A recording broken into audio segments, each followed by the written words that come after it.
সব দিক থেকে আমি উন্নত, তাহলে সেক্ষেত্রে আমি ভালো থাকবো, শেষ হাসি আমার হবে বা ভালো আমি থাকবো।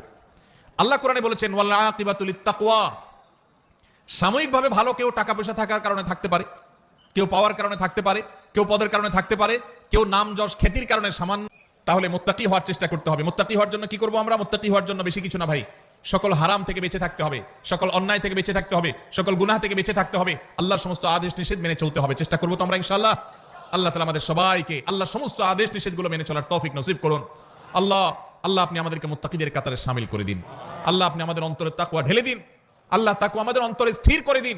আমাদেরকে যেন আপনার তাকওয়ার শক্তি যেন পরিচালিত করে, তাকওয়ার প্রভাবে যেন আমরা প্রভাবিত হই, আমরা যেন মুত্তাকিদের ইমাম হতে পারি।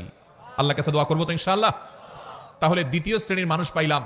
আপনার সমাজে আপনার আশেপাশে যদি দেখেন এমন মানুষ, আল্লাহর ভয়ে তারা হারামের কাছে যায় না, আল্লাহর ভয়ে তারা হালাল ছাড়ে না, ফরজ কাম ছাড়ে না, ওয়াজিব কাম ছাড়ে না, এইরকম মানুষ যদি খুঁজে পান তাহলে বুঝে নিবেন এই লোকটা সেই মানুষ যাকে আল্লাহ ভালোবাসেন, এবং আপনিও চেষ্টা করবেন সেই কাতারে যাওয়ার। আল্লাহ আমাকে তৌফিক দান করুক। আমি আপনাদের কাছে দোয়া চাই, আল্লাহ যেন শুধু নামকাওয়াস্তে মুসলমান না রাখেন। আমরা সবাই নিজেকে মুসলমান দাবি করি, সোকল বা নামকাওয়াস্তে মুসলমান হয়তো আমরা সবাই আছি কম বেশি, কিন্তু মুত্তাকি মুসলমান খুব বেশি নাই ভাই।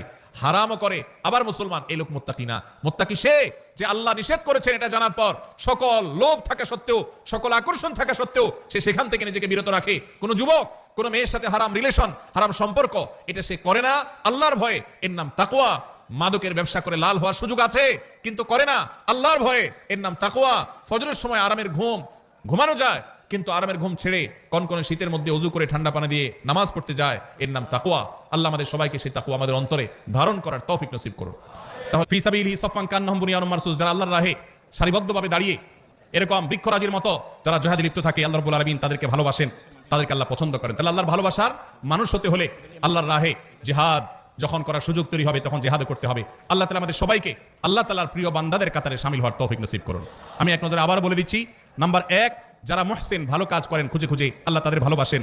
যারা মুত্তাকি, যারা তাকওয়া অবলম্বন করেন, উপদেষ্টা মহোদয় উপস্থিত হয়ে গেছেন। হযরত মাওলানা আল্লামা শেখ আহমদুল্লাহ সাহেব, আমি প্রায় মাহফিলে ওনার কথা বলি। সারা বাংলাদেশে মানুষ টাকা চায়, দাও দাও হালমিল মসজিদ।